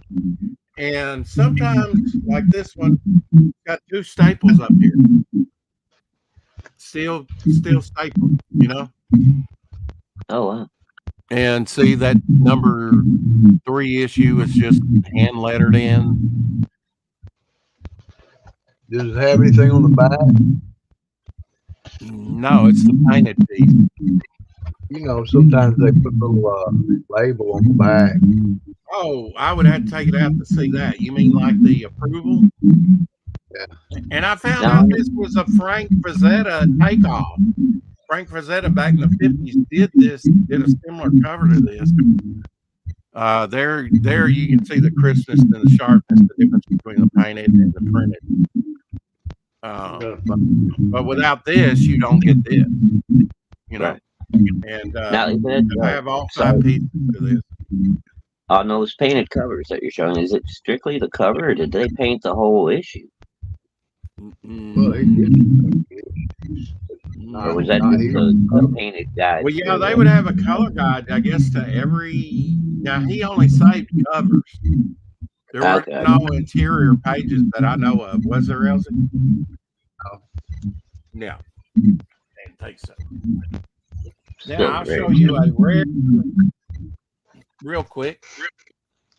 I will show you, because I just happen to have my antlers here. I did not have that planned. I've showed them not too long ago. This is a painted Beware the Creeper number 4. Almost won number 6, folks. It was a Gil Kane cover. But, yeah, there were not very many Steve Ditkos in the collection whatsoever. And see, all that's hand lettered in white. What they would do is they would like a Xerox copy, and then they would paint over it. So when we say it's hand painted, it doesn't mean that he, did the drawing and everything. Ditko would turn in the work. They would, copy it and then, and color it. I have some of these things done by Charlton in the late 80s, and I swear they're done in crayon. Crayon for a color. That's great. How cheap they would. I can show you some of those. Rex, are you showing this one here? I'm going to show one more real quick. This was like Christmas present from Elzie. This is Jack Kirby. Superman Pow. You put some tape on that. But you've been showing some of these Adlers, Rex. Yeah. Now I have a that's on acetate, or that's on Mylar, right? That's on plastic. It's acetate. Yeah, I've got a huge one of that. There's 3 or 4. There's red, different blue, and layers. yellow. Yeah. Yeah, well, they got red, blue, and yellow, and then Sienna, black and white. Yeah. He's got it against a Gerber board. Now, I have one of yours here, Elzie, if you'd like to see it. Yeah, that'd be cool. And the reason I have it is because here is mine, which was an early pull. Okay. And some things changed from this to the one I'm getting ready to show you. Yeah. It's supposed to say challengers of the unknown. Of the is not there. You know, Joe Kubert, Gorilla cover. And this is yours, Elzie. See, the logo's in white. It's not quite as dark. Mine seems to be a little bit darker in tone. Yeah. So there are differences, but the logo changed and they had worn off. So this is an early pull here, and this is what, if you had a copy of the book, what it turned out to look like. This is what it could have looked like. Both were worn off. So. Yeah. Oh, yeah. And let's see. Yours is the untrimmed with and mine is just the trimmed approval cover. Oh. But still a good diptych together. You know, showing you the process, but they didn't always get it right the first time they did. Well, they changed. They might just want it to. Yeah, they probably said that doesn't look good. We need to go with. Although I don't know, I like the black over the white, but it shows up pretty good. It does capture your eye. Maybe they went with the black a lot of times. Well, you get your stuff together. I'm going to be like Texas Dave and show a few more. Here's John Severin. Only example John Severin that I know that was in the collection. That's cool. GI Combat, yeah. And then we got another 3 Mouseketeers. This is a big giant size special issue 64 pager. And the Justice League of America and this is with the old Fawcett characters and the old Justice Society of America. And that is a Nick Cardy. I have several Nick Cardys, actually. I think you do too as well. And this is the last Doom Patrol. After issue 124, which this is the cover to, they started reprinting. The interiors were just reprints of earlier Doom Patrol stories. But so this was the last regular cover to Doom Patrol.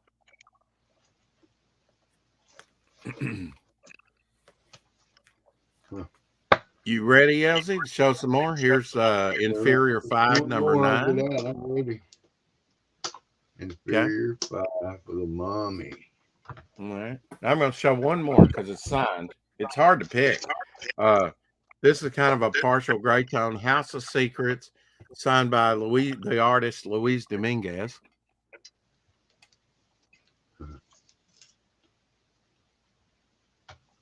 He was a great horror artist. Black sensitive cover. It's amazing these things, survived. And this is one that I actually bought from you off eBay, Elzie. I don't know if you remember, but it was a partial gray tone cover. That's kind of why I wanted it. And just the imagery. This is the Titanic on the cover.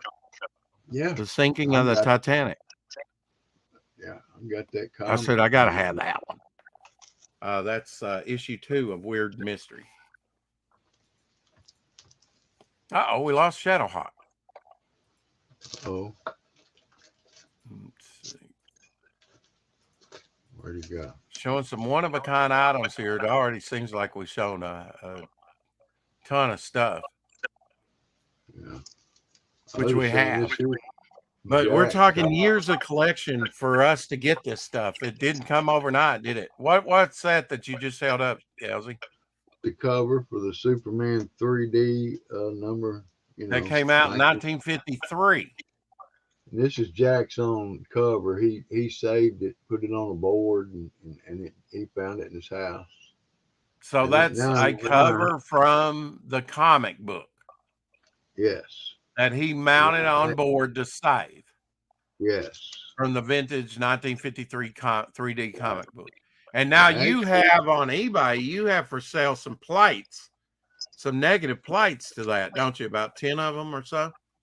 To that actual issue, production artwork from that issue from 1953. Yes, it is. Mm-hmm. And that's what when people say, "Oh, well, they didn't do plastic acetates back then." The hell they didn't. Mm-hmm. That's how Jack helped his development of 3D. He was very instrumental in it. Yeah, along with Joe Kubert, right? And Joe Kubert. Now, are these the ones that you actually have for sale up on eBay? Yeah, I believe there's some of them are. Okay. But I've got practically the whole book. And that came out of that came out of the Adler collection, didn't it? Yeah, they all had certificates with them.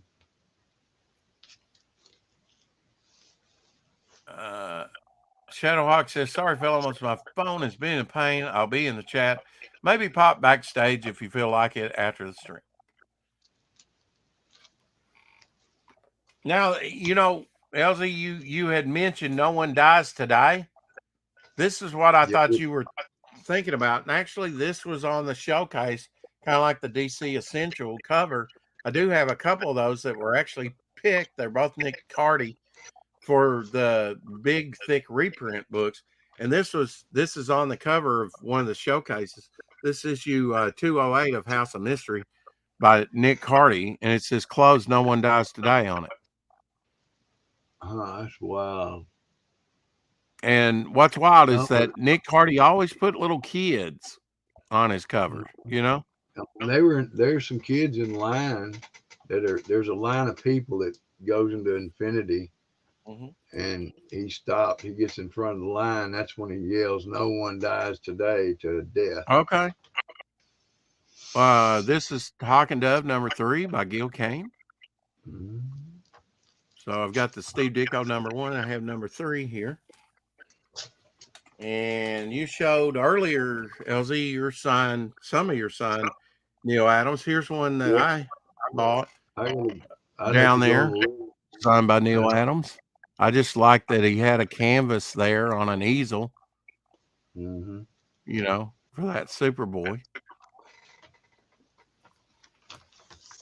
And I know you like this one. This one has the Devil, Sergeant Rock, a swastika, and the cross, and Batman. What else you want? This is Raven the Bold number 108, the painted. Oh man, come on, man! You ain't hooked me up. Come on, isn't that cool? Well, here, man, maybe you'll trade Gil Kane drawing for it. You got original Gil Kane drawing there? Gil Kane says it's Captain Marvel. Okay, I like that you say a few words and then you stop, and it's like, yeah, I don't know what you're talking about. Well, I'm talking about this drawing. It's signed. It's signed. It says Captain Marvel, Gil Kane. Oh, he did Captain Marvel, didn't he? Yeah, with I'm trying to get to where you can see it, but it's so glossy. Yeah, I can see it somewhat.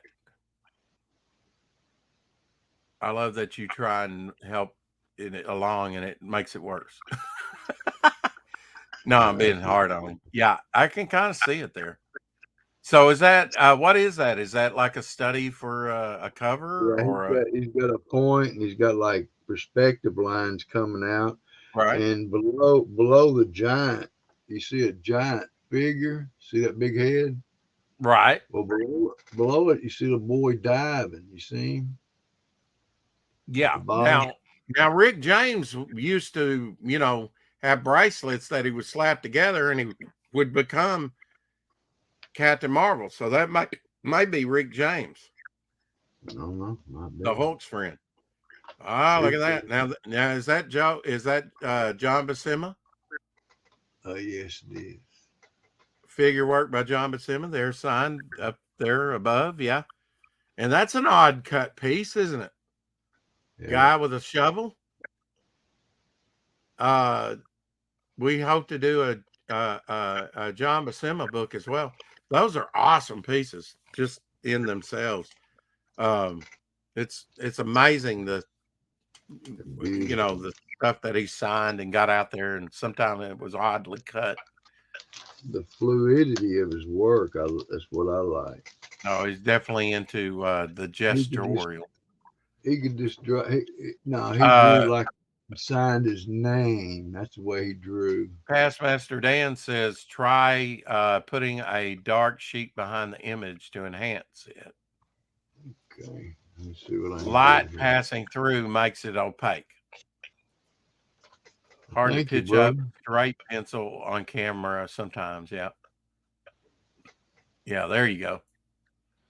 That helps a lot. Thank you, Pastmaster Dan. Yeah. You're the man. And he just happened to have something black there, black framed. What is that in your hand that you have matted black? Oh, this is Aquaman Giant number 26. Now, did Jack Adler mat that himself? I have one that's matted by him. Robert matted them. Oh, Robert matted it. Okay, so that's Aquaman Giant size. Yeah, it's one of the first ones. You got the first ones you bought. Yeah, well,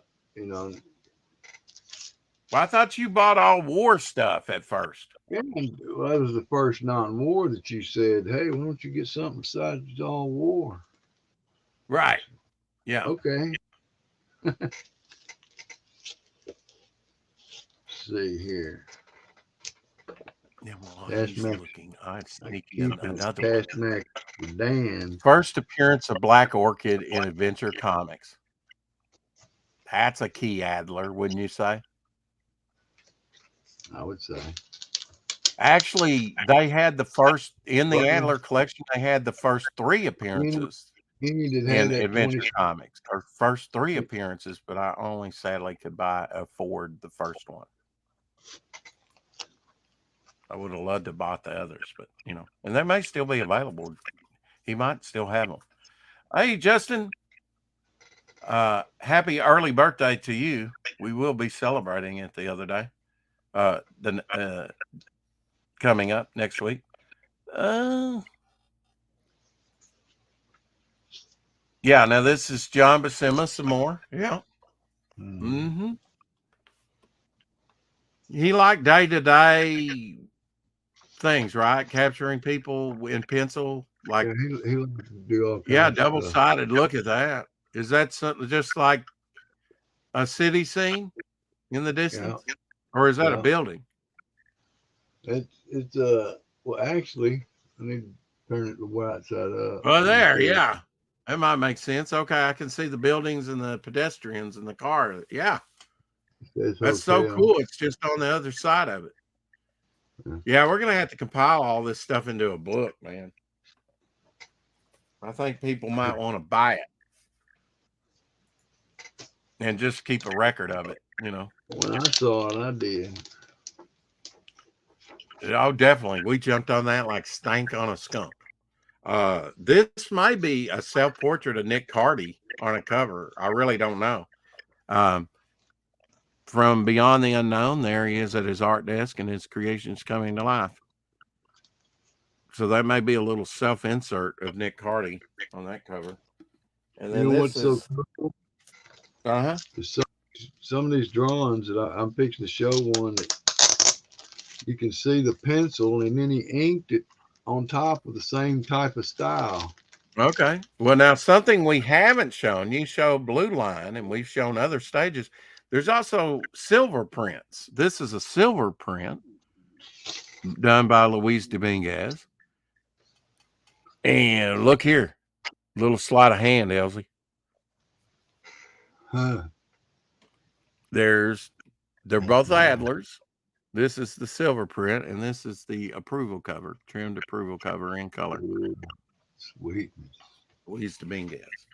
Yeah, I bought some of these because they had like Creature of the Black Lagoon type things, like this one with Witching Hour, the hands coming up out of the well. Mm-hmm. Definitely webbed. And some of the horror ones were Look actually some of beauty. the cheaper ones that you could buy back in the day. So that's why I wound up with some of them. This is another Nick Cardy, although I don't know who inked him. It doesn't look that much like Nick Cardy, but that's a werewolf. Now monthly. I think this is the first monthly Witching Hour, because it wasn't monthly to begin with.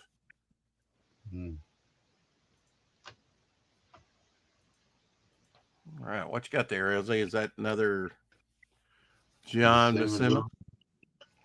Uh-huh. He's giving this guy a ticket. Oh, okay. Oh, yeah, I see that. I'm trying to get it to where y'all can see it good. See the pencil underneath it. I save it for the book. Nobody cares. Nobody's in here. 5 people watching. One of them Shadowhawk. Hell. Boy, I'm harsh, man.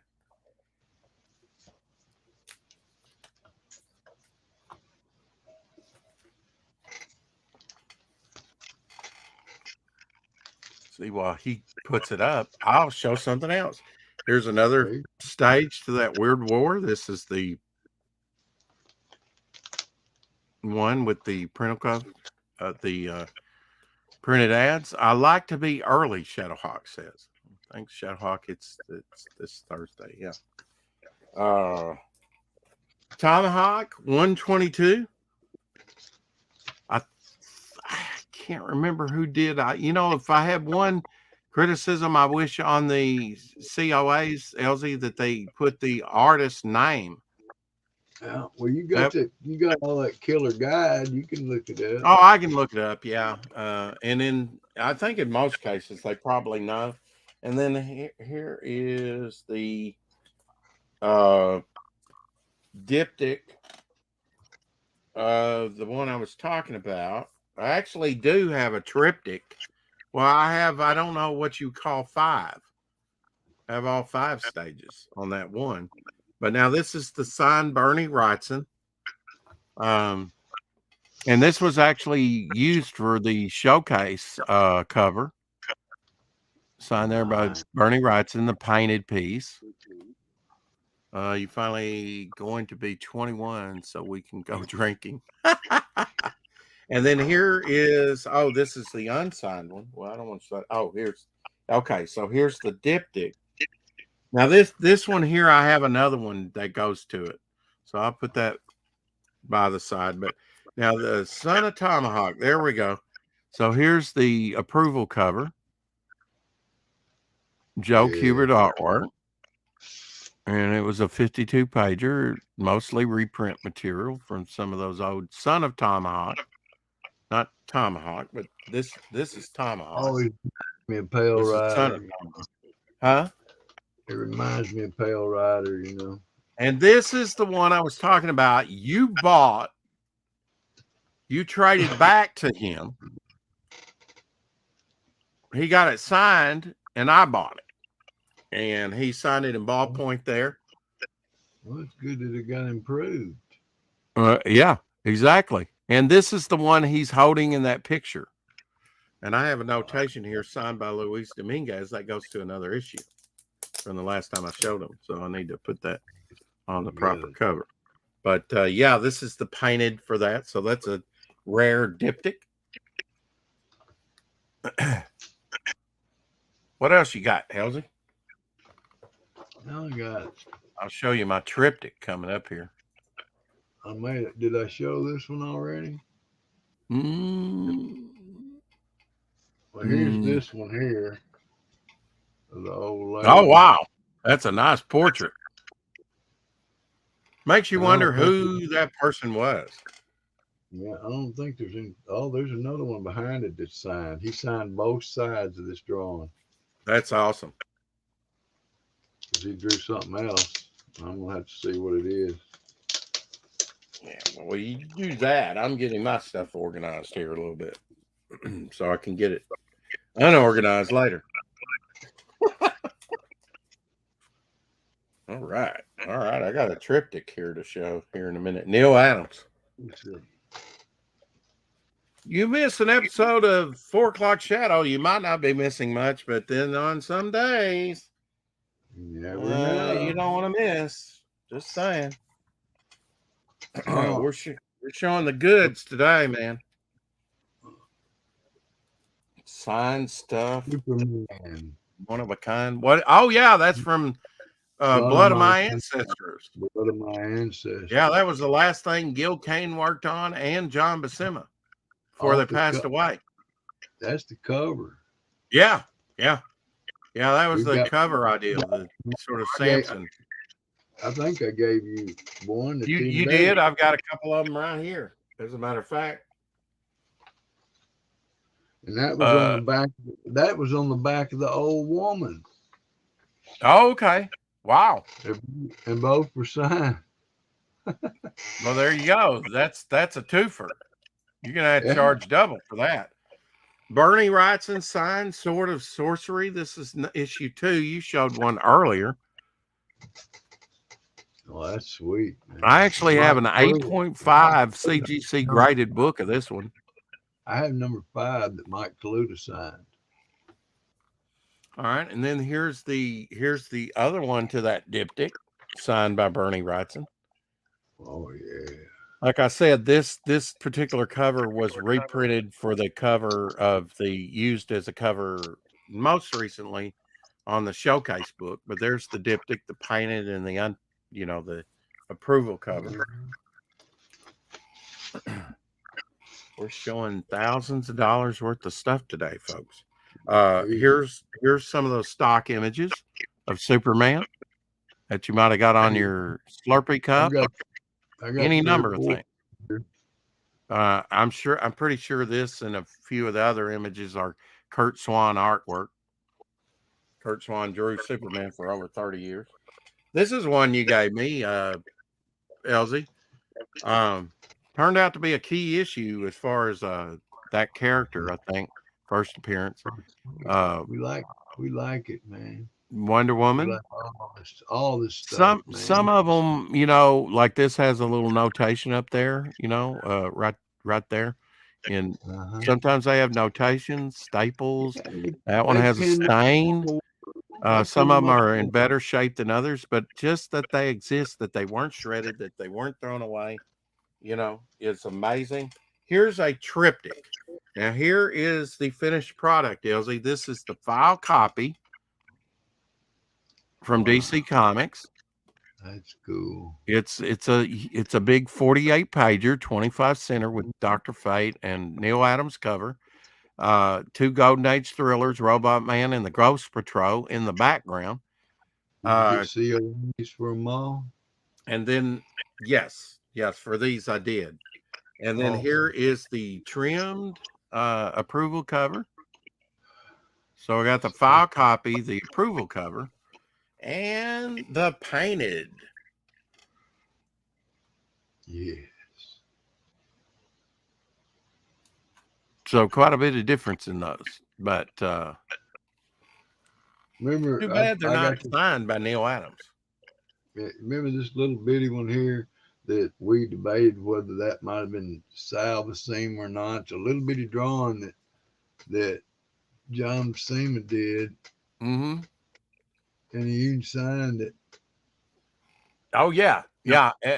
For some reason, he did these drawings on larger sheets of paper, and they chopped them up, and he signed little. Yeah. I've got a little Conan like that. I don't know if mine's signed, but it's and I've got a little bitty Bucky head.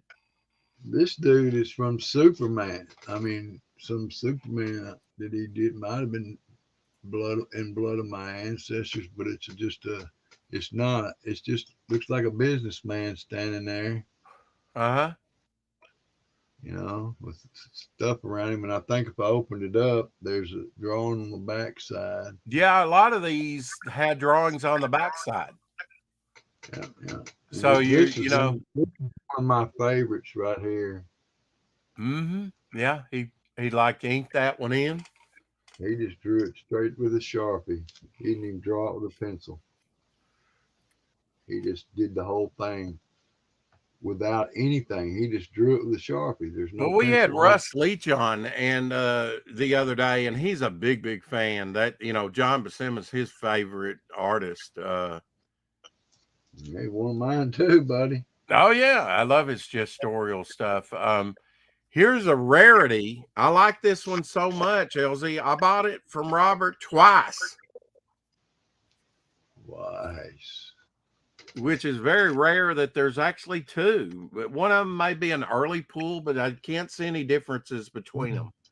But I just like the modern style. I can see color differences. Hold that other one up I close. don't know. Maybe this does look maybe like it might be a little lighter. I don't know. They look look pretty similar. But I have two of these, and that's very rare. I think that's the only double in there. And you were showing a Gigantic Strange Adventures. That was kind of like the reprinted larger 25 center. There you go. There's Neil Adams. Believe you gave me this one for Christmas one year. Yes, some of these that. Splitting the Earth. Yeah, I remember that. And here's the only other file copy, unless I dig something else out, of that Witching Hour. You got the other two pieces. I think I remember that now. You had those, and I got this. And yeah, it's a triptych. Be sure to hang on to those. We got all three of them. I said, okay. Yeah, this is the file copy. Yeah, I wound up with it somehow. And when we show it, we'll have all three of them. Man. One of my personal favorites, LZ. I love this one. I really do. It's signed by Luis Dominguez. It's the approval cover showing the Phantom Bombers and the Skeletal Paratroopers. Oh, yes. Signed there by Luis Dominguez, the artist. Just weird war tales, which that was a wonderful, wacky, war title. Man, yes, I love it. I've got several. Now, the first one, I'll take this one out because I want people to see. This is Binky, number 64. It is the painted. Yes. Binky, one of those, leave it to Binky, actually. Kind of like Leave It to Beaver. But now you take this thing out, and it has two names that we've mentioned on the back. And see, it's just a flimsy, piece of paper. Throw it away. Not worth anything. Well, but you see here on the back, it has 3 boxes there, and in the middle box you can see real clearly in red that's Joe Orlando. He signed off on it. And sometimes these are printed. This one's actually just done in pencil that somebody did real quick. It's got a date in there. And it's got Jack Adler's little notation, and it's got Carmen Infantino's notation. They signed off on the cover that it was okay. One was the editor-in-chief, one was the assistant editor-in-chief, and Jack Adler was the vice president over production, I think. So Orlando might have been the president over production. I don't know. I don't remember. What was Joe Orlando? Do you know? President over, and he Weird War number. I believe that was number 14. That was number 14. I had that one to your collection, Apex. Yeah. Well, after we get it in the book, we'll let you have it for about 400, maybe 5. Oh, after we print the book? Yeah. Yeah. I might just keep that one. That one's one of my favorites, actually. Yeah, man. Of course, I've got a bunch of, big pages of Buscema, and a couple pages. Of course, man. And it wasn't all Conan stuff. I know you've got some. I've got an Avengers page. Look at that, Rick. Okay. kind of looking up. Oh, that's isn't that Ghost Rider? I believe it is. Oh no, that's Red Skull, isn't it? See, I could say it's Superman, and he would say, "I believe so." No, I looked at it, and it's Red Skull. He's just so agreeable, folks. Look at this, got a dragon. Hey, smoking race in Arkansas with me, Elzie. What's happening, dude? You doing Hey, all right? hey, Elzie, you going to join our Bible? Well, I don't know if we're going to have Bible study tomorrow night. I really want to go to church services tomorrow, and I know smoking race. I just want to tell you something, Rex. Yeah. That Jamie just called me. She came by to get her Christmas presents. She brought Emma, and she. Oh, okay. I broke off the phone like I did when I broke off. Yeah. She was at the emergency room diagnosed with COVID. Who was? Jamie. Your daughter's got COVID. Yeah. She just found out. And I'm Is that her first time?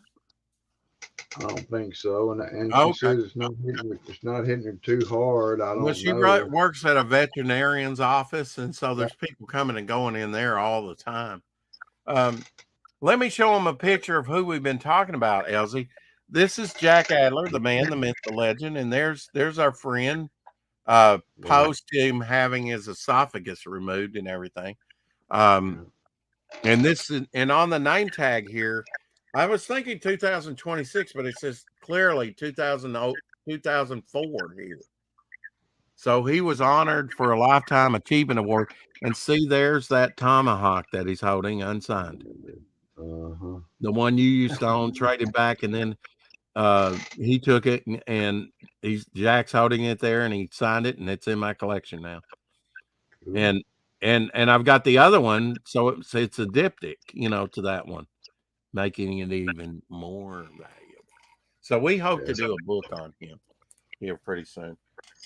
Here's a diptych with Woodstock Festival. Wow. Phantom of the Woodstock. Phantom of the Woodstock, and this is done by Dick Gargiano. And here's the other piece right there. One is the untrimmed, and here's the untrimmed. You can see the border around it. Same thing, just trimmed and untrimmed approval cover. This one has all the ads in it. Yeah. Oh yeah. And I know you'll like this one because this is very special. Well, both of these are very special. And then that's the end of my box that I have, but I have others. Signed by Carmen Infantino. They did 2 Boy Commandos reprinted of the old Jack Kirby stuff with new covers. The old 40s Jack, a Simon and Kirby special. It says up here, issue 2. So this was the last issue of Boy Commandos that they came out with, signed by Carmen Infantino. Isn't that awesome? Is that not pretty? And then the last one is very special. It is signed by Jack Adler. It's painted by Jack Adler. It is an early Pool, and it is a Joe Kubert cover. So, oh yeah, Star Spangled War Story, Enemy A, signed by. Now, see there, it says special issue. Story illustrated by Alex Toth. If you get this issue, and this is Star Spangled War Stories 144, it will not say Alex Toth. It will say Neil Adams down here. For some reason, early on, Alex Toth was maybe going to do that. He bowed out or something, and they had to change this. But this still, and if you see on here, they have that X'd out and marked out. Yeah, I see that. So how more special do you want on that? It's an early Pool. It's painted. It's signed. It's one of a kind, folks. Yeah. Just saying. That's what you and I were trying to do, Elzie. We were trying to get the very best of the collection that we could forward. I think in some ways, we probably got a better collection on the Adlers than what Robert does anymore. Well, he's got some pretty good ones. Oh, I know. As soon as I say that, he's got well, some good ones. I've seen some of them, but what I'm saying is, I found one. Comics were being sold for 50 cents when. Apex says your daughter needs to take zinc, magnesium, and vitamin C. Absolutely. Okay. Yep. That'll help. Zinc is more of a preventative. But, you know, I mean, when we're talking about the hard metals, your body doesn't, you know, you have to get that from the nutrition or vitamins. You can't get it from your body doesn't produce it. Did you have something you wanted to I was saying that you and I was wanting to know what year 50-cent comics were coming out. Oh, that would have been early 80s, I guess. Maybe late, you know, it was late 70s, early 80s. Now, if anybody here collects this issue, Okay. I bet they don't have it. You're going to have to. Oh, that's right. Yeah. You were going to show this. And not only that, brother, here's the thing. That's the acetate color guide. Yes. It's To got our a blue fighting forces number.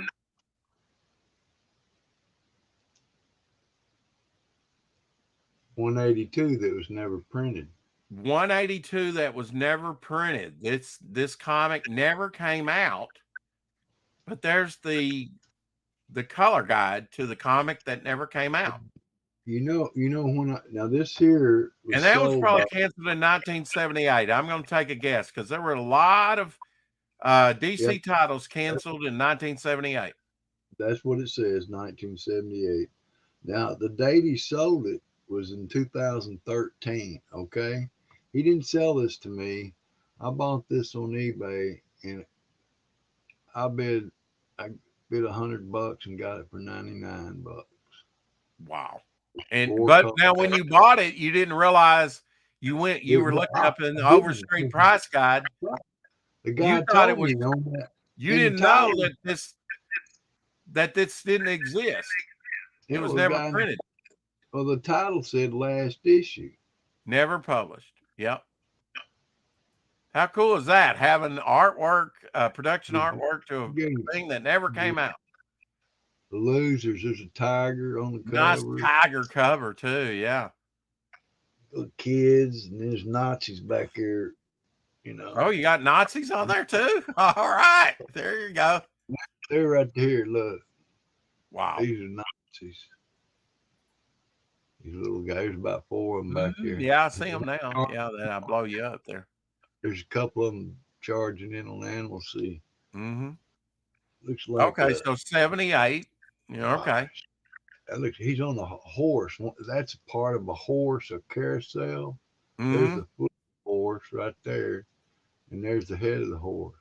Yeah, right I'll have to consult my things that never came out and see if this is in there. Actually, that was only privy to be given out to the DC people. You know, I've got has up here, those up comic here it has written Our Fighting Forces, November, December, number 182, identification B4062 Sparta. And it's Sparta, Illinois. They did a lot of the DC. And they're coming around they're on a Ferris wheel and they're fixing to gun down. The Nazis got guns pointed at the kids. Now, Elzie, I know. Okay, I know you're a busy guy, but could you be our special guest tomorrow and possibly finish up showing some of this great stuff? Well, if I finish up, I have to dig some more because I Part did not 2. I didn't. I'll give you 24 hours to dig up something. Well, you'd show comics if you run out of production artwork. I'm probably going to have to, put myself under quarantine for so many days anyway, because she came over here. Oh, that's right. Yeah. I sprayed Lysol everywhere when she told me, but she didn't tell me just a little bit ago, and she was here at noon. So did she not know when she came over? No, she went to she thought she had a UTI and she went to the emergency room because that's the only place she can go. Right. I don't know if she has the insurance or whatever, but that's what they told her. Shadowhawk says, wow, that's a definite one of a kind, I would guess. Yeah. Yeah, I have copies. You know, DC Comics in 1978 came out with, they put together what they call Comics Cavalcade, issue 1 and issue 2. And what they did was, all, you know, they get ready a lot of these issues, a lot of these titles ahead of time, and they never were going to come out. So what they did was kind of print up so many and give them out to the employees that worked on them. And those are very valuable, you know, because they were only given out to a few people, staff members. But now I have photocopies, Elzie, that I bought off eBay for about 10, 15 bucks. And, you know, I mean, we're talking a couple stacks, you know, a ream of paper. And what it does is it reprints Commandy 2 issues or maybe 3 issues. You know, all those that were canceled. Maybe that issue you're holding right there is in there. Maybe even the cover is featured in there. I'll have to look. It's Joe Kubert cover. So, oh, Joe Kubert cover. Okay, I didn't recognize his work there on that one. Yeah, well, is that a yes? You'll come on tomorrow and show us some more great stuff. Well, I'm trying to think of great stuff. I'm trying to think of what everybody want to look at. I could probably dig up some things. I'm sure we could dig up something. One of a kind production artwork, a Jack Kirby painted oil painting. What else you want, folks? It's up for bids. I don't know what the bid is on it now. About 8,000. Is it, Rex? Part 3 will be office doodles from popular comic artists, Apex says. Yeah. Well, we have had a week already, Elzie. We've had our 600th show, as you know, because you watched it. And I kept leaving Preston out there. Preston Acevedo was on with us as well. If you haven't seen the 600, go back and watch it. It's worth the watch. And some of those guys were troopers. They stayed. I mean, Gary Martin stayed on with us about 2.5 hours. Even some of those afterwards were good, man. Yeah. Russ Leach stayed on with us. Of course, he came in a little bit later than the other two, but, you know, and if you can get Mike, Mike Maron to stay over an hour, you're doing good. If you can just get him to stay an hour, you're doing good. Usually it's about 10, 15 minutes. Jamie okay, what do we got there? Jamie bought this for Christmas. This is what my daughter bought. This is one of them. And she couldn't get just the Superman. She had to also get the Batman. They're a comic and a little 3-inch figure. Did she bring those to you just a while ago? At noon. At noon. Okay. And then she just called me and told me what she found out.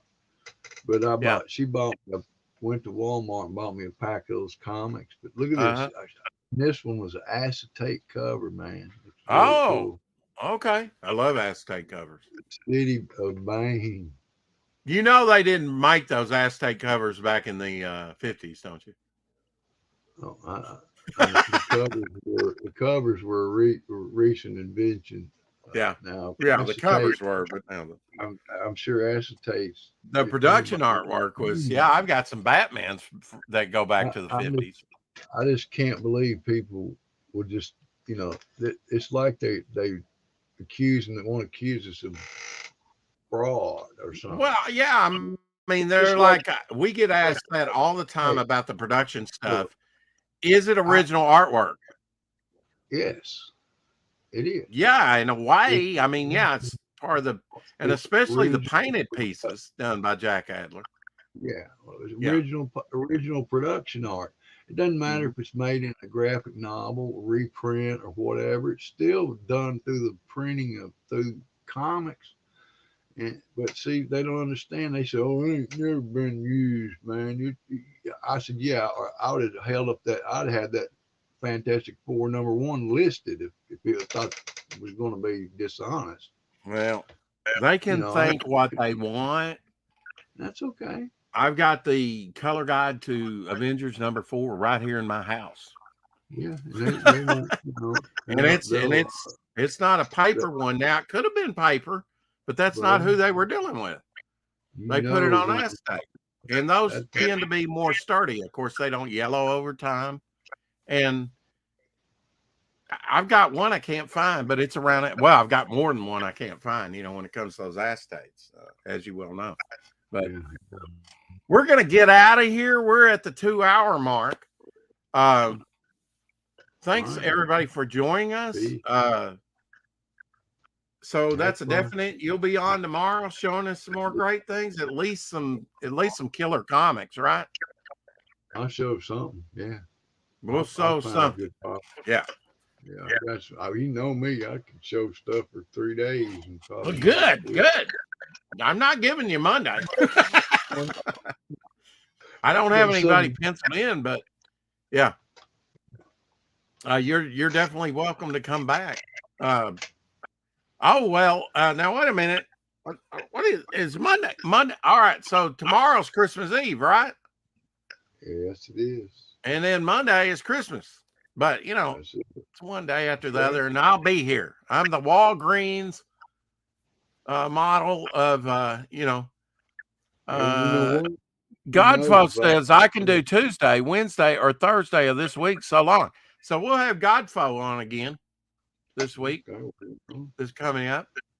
I'll work something out with him. Dan didn't get to join us this week, but he sent the artist.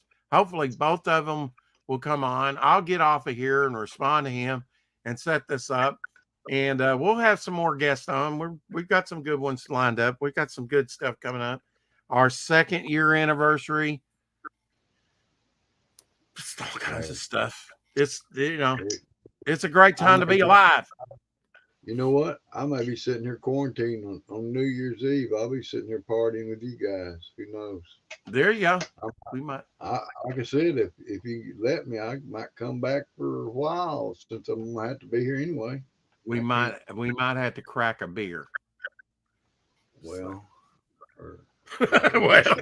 well, if you don't have it already in stock, you certainly probably shouldn't go out and get it. No. Anyway, Carrie, this is one of my long goodbyes. Bye, Carrie. All right, here's the litmus test. Right? Oh, Rex didn't forget. Elzie, can you say hi, Comic Skate? Hail, Comic Skate. Oh, hail, Comic Skate. Hell yeah. Keep collecting, keep reading. Thank you, Elzie, for coming on. It's always a pleasure talking to my your brother, family, dude. my good friend. Your family. Thank you for sharing. We'll see him again tomorrow. This guy's got stuff, Merry Christmas. In between him and me, we might retire one day. Maybe. Off what we earn. Maybe. They wouldn't. I don't even know tomorrow. I don't know when if you're going to have any kind of Bible study tomorrow. But if I'm not going to. Acetate didn't exist back then, Rex. Yeah, yes, it did. If you are willing to spend good money on rare collectibles, do some research first. Just a thought. Absolutely, we did. We definitely did. Robert was afraid to show some of the stuff, and actually, I and Elzie were kind of under a gag order not to talk about certain things. And he wouldn't understand that, but it's true. Yeah, like when Neil Adams was alive. Yeah, can't talk about certain things because he was afraid of getting sued by Neil Adams. Huh? Yeah. Hey, DVB, Merry Christmas to you. We'll be back again tomorrow. You can guarantee if the Lord wills. Will we have a Bible study? I'm really wanting to go to services tomorrow on Christmas Eve. We're going to have services, so I really want to have Christmas service There you tomorrow. go. So let's take another break. And I know that Just say Smoking a Ray's prayer. looking for a church. I'm Everybody. not done with the Bible study, believe me, but I do want to go one more time and do a follow-up, and do services tomorrow. So no Bible study tomorrow unless you and Smoking Wraith want to get together and do it, Shadowhunt. Anyway, thanks for dropping by, folks. See you. Take care.